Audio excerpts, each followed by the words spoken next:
What's up? You're in the Beat Sessions. I'm your host, Mitchell Weary. Our topic of discussion today is alt rockers, the Hold Steady, and their brand new record, Open Door Policy, which they put out on February 19th.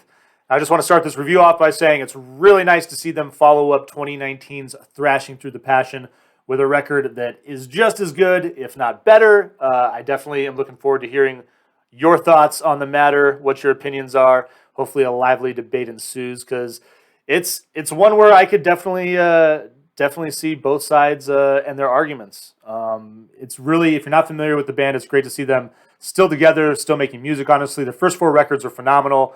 But then in 2010, multi-instrumentalist, their main keyboard player Franz Nikolai left the band. He helped them really kind of fill out their sound and really just kind of added so many nice textures and layers to their music. And their third and fourth records were really nice. And so as the band continued through 2016, they put out a couple records that were lackluster. You could definitely feel Nikolai's absence. There was a hiatus there, so I mean, there was a lot of speculation whether or not the band would even continue.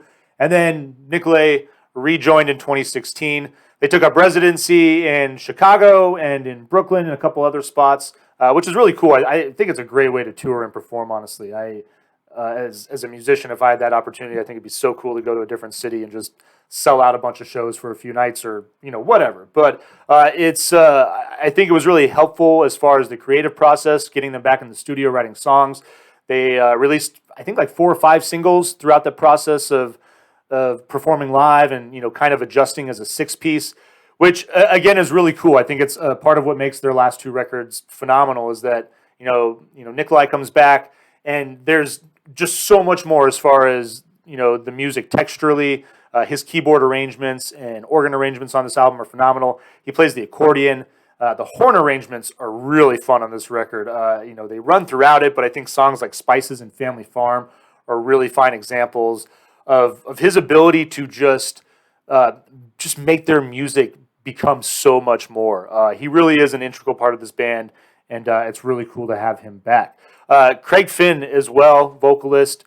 He's got a recitative style of singing, which I know doesn't appeal to everybody, but I love it. I think it kind of gives the music a punk rock element. Stylistically, I think it's cool. And his voice musically complements the way he sings, and his technique is spot on.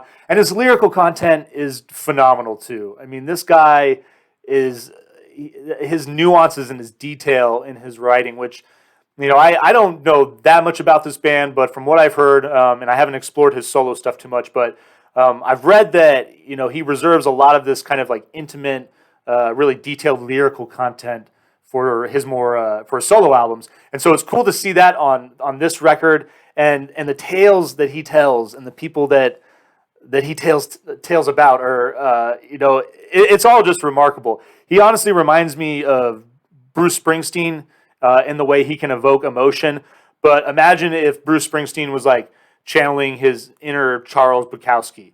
It's like the people that Finn are writing about are pretty much kind of like the slimiest, sleaziest of people. But much like Bukowski, and it really reminds me of Mike Ness a lot from a lyrical standpoint of writing about people who yeah, they might be doing bad things and they might be innately evil, but like, who are you to judge? Like, who are you to cast that stone? We all, sadly, some of us more than others, but I think we've all been faced with decisions in our lives where, we had to do something that we maybe ethically questioned or, we don't have to get too deep into that. But the moral of the story is that, he is just telling stories without passing any type of judgment.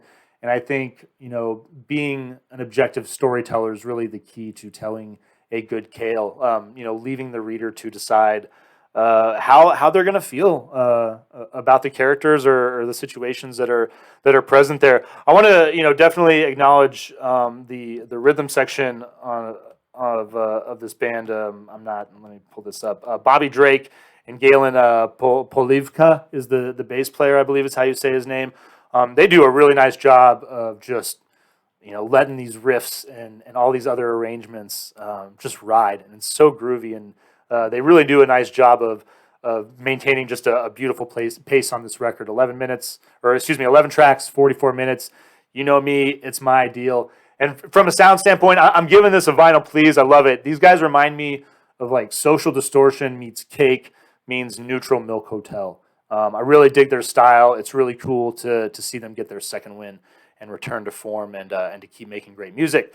Hope you find this review helpful. Please like this video, subscribe to my channel, and tune into the live show on Sunday nights at 8 p.m. Eastern. We'll see you next time on the Beat Sessions.